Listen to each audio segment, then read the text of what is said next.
2주 전에 오디세이 영화를 보고 왔습니다. 아이맥스관에서 봤는데요. 영상이 아주 좋았습니다.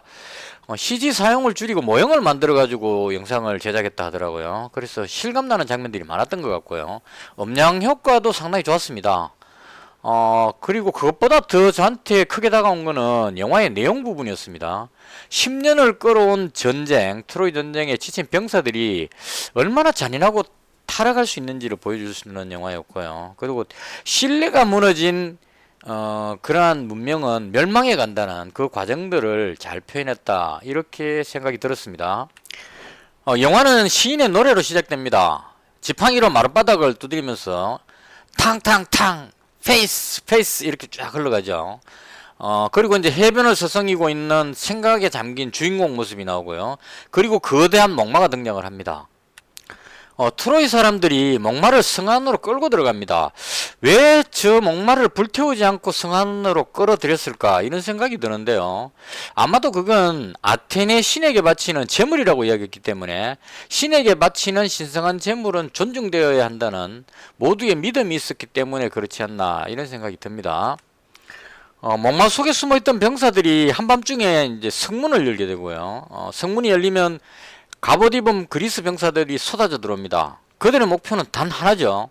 제발 지긋지긋한 이 전쟁을 끝내고 고향으로 돌아가자, 이런 마음으로 밀고 들어옵니다. 성 안으로 들어온 병사들이 닥치는 대로 죽이고 불지르고 무자비한 행동을 합니다. 병사의 칼에 아테네 여신의 목이 날아가는 장면도 나오고요. 광란의 밤이 지나고 아침이 밝았을 때 이 병사들의 모습에서 승리했다는 기쁨보다는 무거운 침묵이 흐릅니다. 뭔가 잘못됐다는 이런 느낌을 볼 수 있어요. 전쟁을 끝내고 고향으로 돌아가는 길에 주인공은 아가멤논의 함대와 같이 가지 않고 다른 항로를 선택을 합니다. 아마도 이 아가멤논의 그 전쟁으로 인해서 자신이 처했던 이 자신을 이 지경으로 만든 이 아가멤논이 되게 싫었던 모양이에요. 그래서 이제 다른 길을 선택해서 고향으로 돌아가는 그런 상황이 됩니다. 그래서 오디세이라는 이 영화는 주인공 오디세우스가 귀향길에 겪게 되는 여러 가지 일들을 통해서 트로이 성문이 열렸던 그날 일어났던 일에 대해서 무엇이 잘못되었는지를 깨닫게 해주는 그런 과정을 보여주는 영화다, 이렇게 보시면 될 것 같습니다.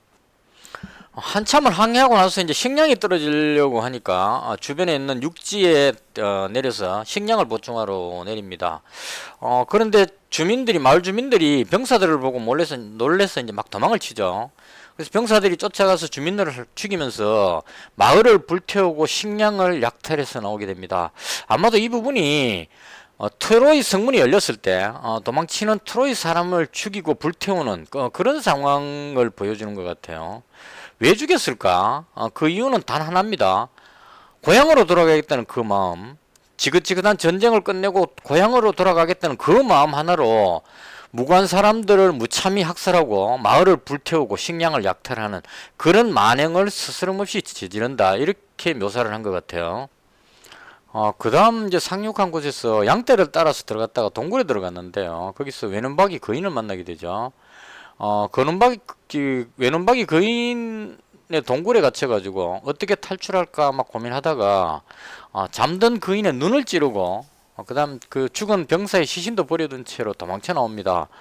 그때 이제 외눈박이 거인이 소리를 치죠.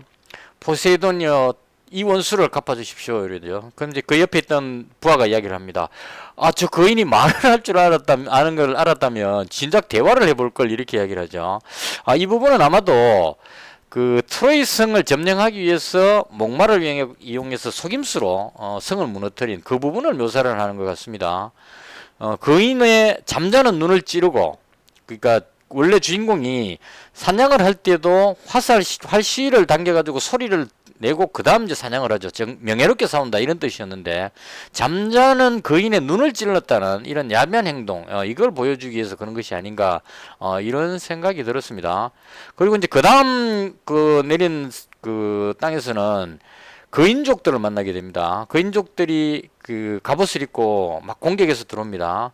이게 싸움이 상대가 안 되죠. 그 거인들과의 싸움이. 그래서 아마 이 부분은 성문이 열렸을 때 그리스 병사들이 갑옷을 입은 이 병사로 묘사가 되는 것 같아요. 그리고 허겁지겁 쫓겨서 도망가는 그 무기력한 트로이 사람들이 주인공과 이 부하들이 그 부분에 어떤 느낌을 느끼게 하는, 그러니까 이런 어마어마한 공격을 받고 당황해서 도망가는, 쫓기는 그런 것을 느끼게 해주기 위해서 이 장면이 들어가지 않았나 이런 생각이 들었습니다. 그리고 이제 그 식량을 구하기 위해서 내린 그 섬에서 키르케 여신을 만나게 되는데요. 배고픈 부하들이 키르케 여신에게 이제 밥을 달라고 좀 부탁을 하죠. 그래서 여신이 이제 국밥을 꺼내줍니다. 그래서 국밥을 허겁지겁 먹는데, 그 키르케 여신이 옆에 있는 한 병사를 돼지로 만들어 버려요. 손을 목에 집어넣어 갖고 막 이렇게 만들어 버리는데요. 이 장면에서 가장 충격적이었던 게, 이 부하들이 그 국밥을 먹고 있는데 바로 눈앞에서 자기 동료가 돼지로 바뀌고 있죠. 그 상황에서도 먹는 걸 멈추지를 못합니다. 자기들이 먹고 있는 이 고기가 바로 내 동료의 그 살이라는 그런 생각을 하면서도 그 먹는 욕망을 멈출 수가 없어서 허겁지겁 계속 먹게 되죠. 그때 이제 돼지로 다 바뀌고 나서 주인공이 키르키 여신하고 마주합니다. 그때 이제 키르키 여신이 이렇게 이야기를 하죠. 전쟁하는 그 병사들이 강간과 약탈을 일삼는 이 짐승만도 못한 이 남자들을 내가 돼지로 바꿨다. 이렇게 이제 이야기를 합니다. 그때 이제 주인공이 그렇게 이야기를 하죠. 그들은 단지 고향으로 돌아가고 싶은 마음뿐이었다. 이렇게 해서 이제 분노했던 키르키 여신이 다시 이제 사람으로 바꿔주고, 그리고 이제 고향으로 돌아가는 방법을 설명을 해주게 됩니다. 고향으로 돌아가는 길을 묻기 위해서 지옥을 떠도는 죽은 병사들이 있는 섬에 내리게 되죠. 그래서 이제 거기서 트로이 전쟁에서 무참히 죽은 그 저승을 떠도는 그런 이제 그 병사들의 시신들과 마주치게 됩니다. 땅 밑에서 이제 쫙 올라오죠. 그러면서 이제 그 병사들이 왜 거짓말을 했느냐, 나한테 왜 이런 명예롭지 못하게 죽게 만들었느냐, 이런 원망을 막 들으면서 그 섬에서 쫓겨서 나오게 되죠. 그리고 이제 그 죽은 영혼이 말해준 방법대로 항해를 다시 이어가게 됩니다. 제가 가장 기대를 하면서 궁금하게 생각하면서 봤던 그 장면인데요. 세일렌의 노래가 과연 어떻게 들릴까 하는 부분, 세일렌의 노래를 어떻게 묘사했을까, 이 부분이 상당히 궁금했어요. 왜냐하면 이제 전설에서 그런 이야기가 있었습니다. 세일렌의 노래를 들으면 사람이 그 노래에 빠져들어서 그 섬으로 헤엄쳐서 들어가서 죽게 된다, 이런 이야기가 있었죠. 그래서 과연 이 세일렌의 노래를 어떻게 표현했을까, 어떤 음량으로 표현했을까, 이런 이제 궁금증을 가지고 봤던 대목인데요. 실제로 세일렌의 노래는 나오지 않습니다. 배경음악만 깔리고 노래가 들리진 않습니다. 우리가 알 수 있는 거는 주인공 부하 병사가 그 이제 밀랍으로 귀를 막고 있었기 때문에 부하들은 못 들었죠, 노래를. 그러니까 주인공은 그 돛대에다가 몸을 묶고 이제 그 노래를 다 들었단 말이죠, 고통스럽게. 그래서 이제 부하가 묻습니다. 노래가 어땠느냐? 이랬을 때 주인공이 이제 말로서 표현을 해줍니다. 그 노래가 왜 나로 하여금 고통을 느끼게 했느냐, 이런 게 이제 말로 설명을 합니다. 그래서 대충 그 노래가 이제 그런 것 같아요. 사람의 그 감춰져 있던, 숨기고 싶은, 혹은 가장 안타까웠던 그런 내면에 있는 소리를 노래로 들려주는 것 같아요. 그러니까 주인공 같은 경우에는 이제 사랑하는 아내 페넬로페의 목소리가 들렸었겠죠. 빨리 돌아오라는 그 목소리, 당신을 보고 싶다. 지금 우리 성에 지금 그 왕권을 노리기 위해서, 성을 뺏기 위해서 수많은 사람들이 와서 이렇게 난동을 피우고 있는 이 상황에 당신이 필요하다, 뭐 이런 식의, 그리고 당신이 떠날 때 보지 못했던 아들이 지금 이렇게 커있다, 뭐 이런 이야기들을 노래로 들려줬을 겁니다. 정말 보고 싶은 아내니까요. 그런 소리 하고, 그 다음 또 그 자신의 속임수로 트로이 성문이 열려서 무참하게 죽은 수많은 사람들이 원망의 소리도 들렸을 겁니다. 네가 왜 그렇게 했느냐, 이런 원망 섞인 소리. 그래서 이런 노래 소리를 들으면서 사랑하는 아내를 보고 싶어서 가고 싶다는 그런 어떤 간절함이 느껴졌을 거고요. 그리고 또 한편으로는 자신의 잘못이 너무 커서 수많은 사람들을 죽게 만든 그 자신의 부끄러운 잘못으로 인해서 차마 고향으로 돌아갈 수 없다는, 내가 차마 고향으로 돌아가고 싶지 않다는 그런 목소리도 들렸을 겁니다. 그래서 이런 부분들로 인해서 주인공이 고통스러워하면서 자신의 잘못을 이제 본격적으로 깨닫게 되는, 한마디로 이제 멘탈이 무너지는 그런 상황이 연출된 게 아닌가 싶습니다. 자신이 했던 일이 너무 부끄럽고 고통스러워서 아마 그 고통을 기억에서 지우고 싶었던 것 같아요. 그래서 이제 칼립소가 있는 섬에 주인공이 떠내려갑니다. 그래서 그 섬에서 기억을 잊게 하는 그 꽃잎을 먹으면서 7년의 시간 동안 거기에 갇혀 지냅니다. 아마도 그건 자기 스스로가 자신의 어떤 부끄러운 과거, 잘못된 그런 행동들이 부끄러워서 스스로가 그 섬에다가 가둬버린 게 아닌가 이런 생각을 하게 됩니다. 그리고 이제 그 오디세우스를 사랑했던 칼립소가 오디세우스가 사랑하는 아내를 만나고 싶어 한다는 그런 걸 느끼고 나서 그 섬을 떠날 수 있도록 도와줍니다. 뗏목에 몸을 누이고 포세이돈에게 몸을 맡긴다 이런 얘기죠. 저항하지 말고 자기가 잘못했던 그런 부분들에 대해서 거부하지 말고 그대로 받아들이라는 이런 조언을 해주게 됩니다. 그래서 칼립소의 조언을 듣고 오디세우스가 그 칼립소 섬을 빠져나와서 고향으로 돌아오게 된다 이렇게 보면 될 것 같고요.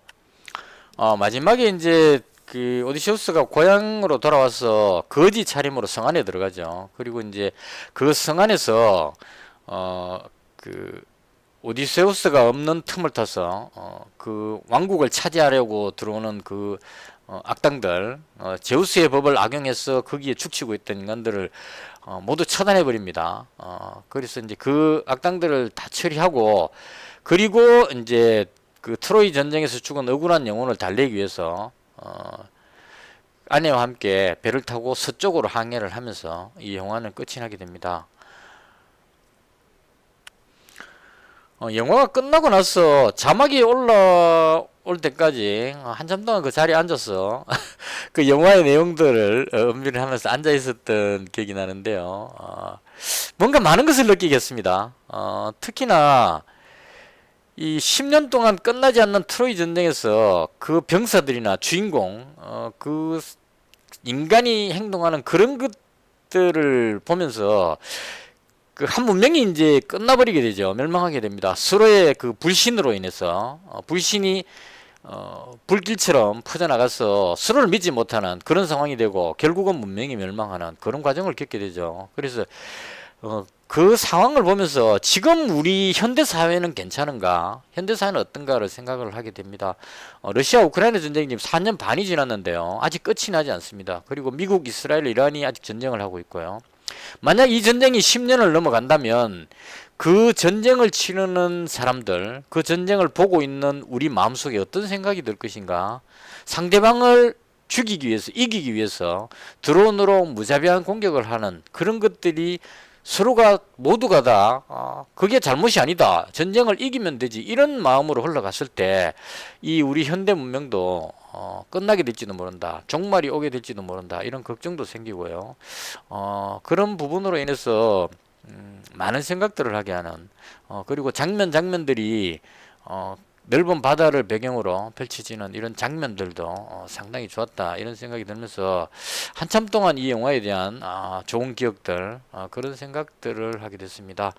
이상으로 오디세이 영화를 보고 느낀 제 개인적인 생각들을 정리해 봤습니다. 대단히 감사합니다.